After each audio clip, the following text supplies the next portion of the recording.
क्या आप जानते हैं माता सीता की जन्म की कहानी? चलिए मैं आज आप लोग को बताऊंगी कि माता सीता का जन्म कैसे हुआ था और उसकी पीछे की क्या कहानी है।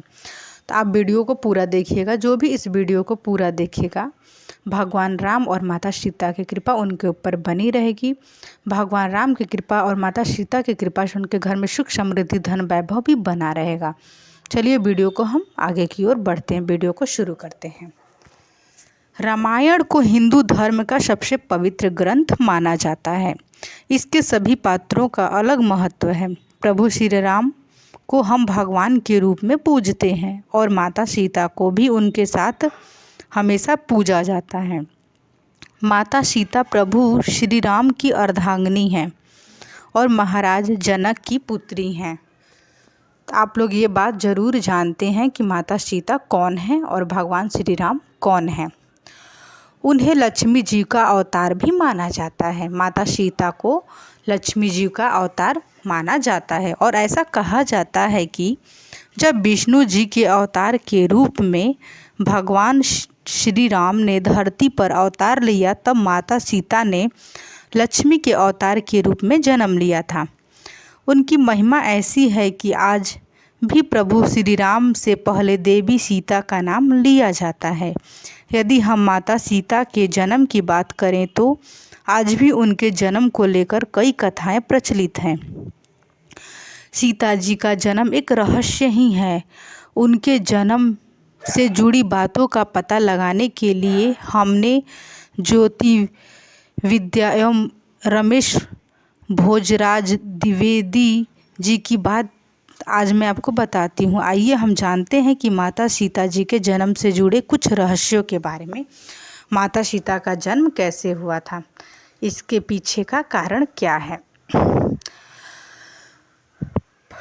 पौराणिक कथा के अनुसार माता सीता भगवान जनक को जमीन के नीचे मिली थी। महर्षि वाल्मीकि जी की रामायण के अनुसार राजा जनक के समय में एक बार मिथिला राज्य में अकाल पड़ा हुआ था।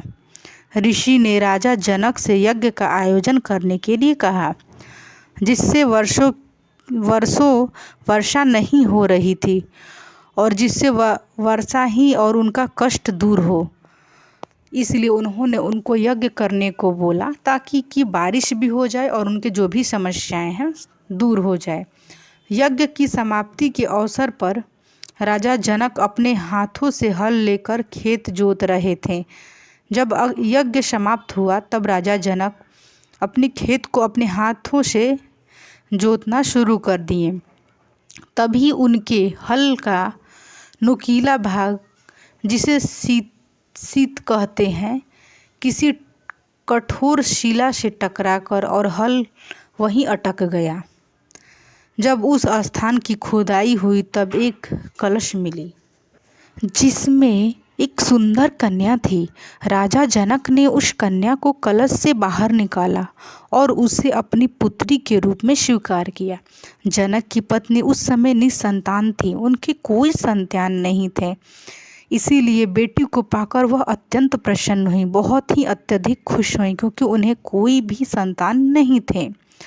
चूँकि हल के उस हिस्से से टकराकर माता सीता मिली थी, जिसे सीत कहा जाता है, इसीलिए उनका नाम सीता रखा गया। वही जनक पुत्री के रूप में हैं, उन्हें जनक जानकी भी कहा जाता है। यही कारण है कि माता सीता का दूसरा नाम जानकी भी है। क्या आपको पता है रावण की बेटी थी माता सीता? बहुत से लोगों के आपने सुना होगा कि रावण की बेटी थी माता सीता। चलिए मैं उसके बारे में भी आपको जानकारी देती हूँ। यदि माता सीता के जन्म की बात करें तो एक और प्रचलित कथा है जिस पर शायद ही यकीन हो। दरअसल रावण के अनुसार रावण ने कहा था कि यदि उसके हृदय में अपनी पुत्री से विवाह की इच्छा उत्पन्न हो तो उसकी पुत्री ही उसकी मृत्यु का कारण बने। इसी बात को सही साबित करने के लिए एक बार गृत्समद नामक ऋषि ने देवी लक्ष्मी को पुत्री के रूप में पाने के लिए हर दिनों दिन मंदोचार के साथ कुश के अग्रभाग में एक कलश में दूध की बूंदें डालते थे। एक दिन जब ऋषि आश्रम में मौजूद नहीं थे तब रावण वहां आया और वह मौजूद ऋषियों को मारकर उनका रक्त कलश में भर लिया। इस कलश को रावण ने अपने महल में छिपा दिया। उस समय रावण की पत्नी मंदोदरी उस कलश को लेकर बहुत ही उत्सुक थी। एक दिन जब रावण महल में नहीं था तब मंदोदरी ने उस कलश को खोलकर देखा।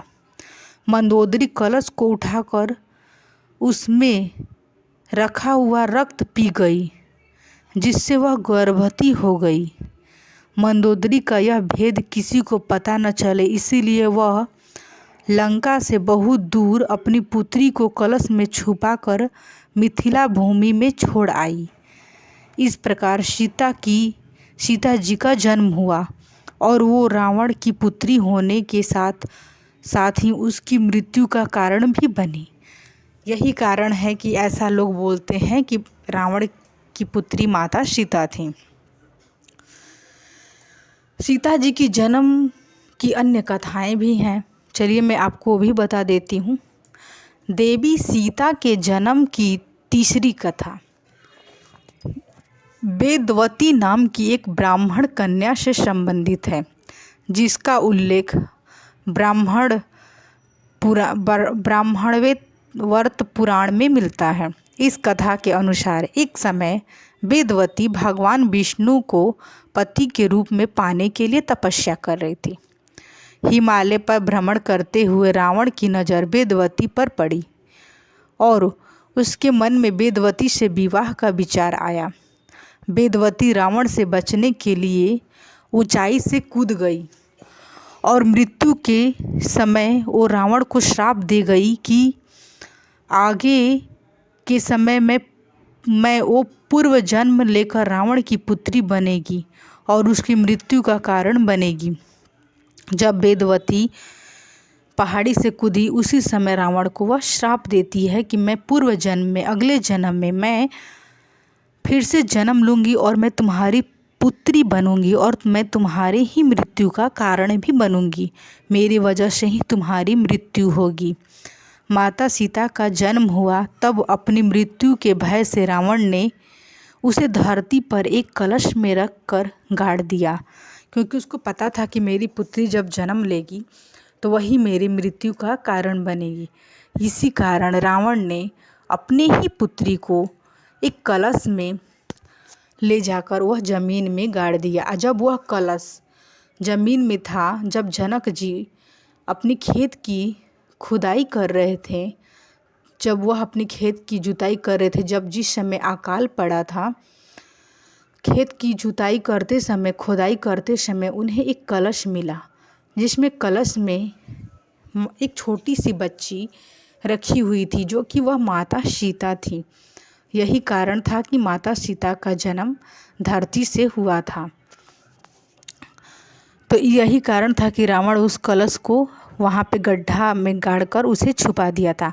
माता सीता का जन्म वास्तव में एक रहस्य ही है और उनके जन्म की सही कथा जो कुछ भी हो, लेकिन उन्हें श्री राम के साथ पूजा जाता है। आज तक उनकी सच्चाई का पता नहीं लगाया गया कि माता सीता का जन्म कैसे हुआ था और क्या उसका असली कारण है। आज तक वह रहस्य में ही रह गया, लेकिन फिर भी माता सीता और भगवान श्री राम की पूजा की जाती है, क्योंकि माता सीता माता लक्ष्मी की रूप है और भगवान श्री राम भगवान विष्णु के रूप हैं। भगवान श्री राम ही नारायण हैं।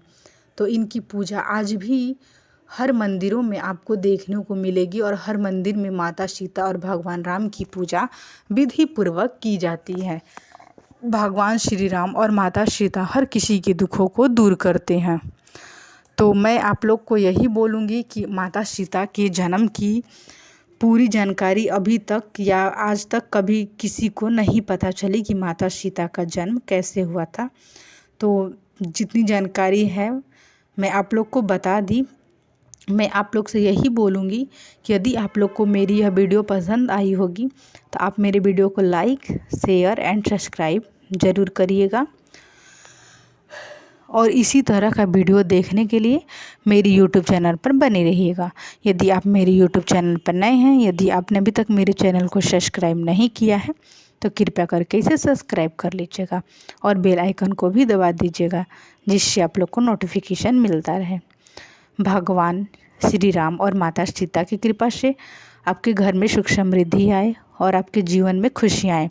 मैं भगवान श्री राम और माता सीता से यही प्रार्थना करूँगी कि जो भी इस वीडियो को सच्चे मन से, सच्चे दिल से देखा होगा, भगवान श्री राम उनकी सभी मनोकामनाएं पूर्ण करें और उनके घर में खुशियाँ भर दें। तो मैं इस वीडियो के माध्यम से आप लोग को यही बताना चाहती थी। चलिए, मैं अब इस वीडियो को ज़्यादा लंबा नहीं करना चाहती हूँ और मैं इस वीडियो को अब यहीं पे एंड करूँगी। मैं अब आप लोग से मिलूँगी नेक्स्ट वीडियो में, और इस वीडियो को ढेर सारा प्यार दीजिएगा और कमेंट बॉक्स में जय श्री राम, जय सीताराम, राम राम ज़रूर कमेंट बॉक्स में कमेंट करिएगा। भगवान श्री राम हर किसी के दुखों को दूर करते हैं, वो आपके भी दुखों को दूर करेंगे और माता सीता आपके घर में धन धन्या पूरा भर देंगी, क्योंकि माता सीता ही माँ लक्ष्मी है। वो आपके घर में खुशियाँ, सुख समृद्धि, धन वैभव भी भरेंगी। तो चलिए, मैं इस वीडियो को अब यहीं पे एंड करती हूँ। तब तक के लिए ढेर सारा प्यार और इस वीडियो को पूरा देखने के लिए आप लोग का बहुत बहुत धन्यवाद। जय श्री राम भक्तों, जय सीताराम।